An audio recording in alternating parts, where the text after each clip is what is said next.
అందరికీ నమస్కారం అండి. ఆంధ్రప్రదేశ్ రాష్ట్ర సచివాలయ సిబ్బంది ఉద్యోగులకు ఇంక్రిమెంట్లు, ప్రమోషన్స్‌కి సంబంధించి ప్రభుత్వం దగ్గర నుంచి ఇంపార్టెంట్ అప్డేట్. గ్రామ వార్డు సచివాలయ ఉద్యోగులకు సంబంధించి కూటమి ప్రభుత్వం సూపర్ గుడ్ న్యూస్ అయితే అందించింది. సచివాలయ ఉద్యోగులకు త్వరలోనే నేషనల్ ఇంక్రిమెంట్ అమలు చేయబోతున్నట్లు రాష్ట్ర సాంఘిక సంక్షేమ సచివాలయాల శాఖ మంత్రి డోలా శ్రీబాల వీరాంజనేయ స్వామి స్పష్టం చేశారు.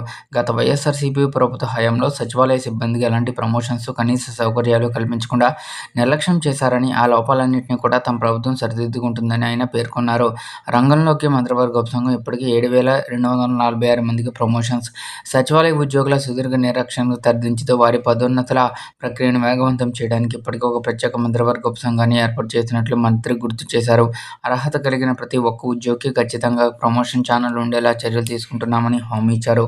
ఈ క్రమంలోనే విభిన్న ప్రభుత్వ శాఖలకు చెందిన సుమారు 7,246 మంది సచివాలయ సిబ్బందికి ఇప్పటికే విజయవంతంగా పదోన్నతులు కల్పించినట్లు మంత్రి బాల వీరాంజనేయ స్వామి వెల్లడించారు.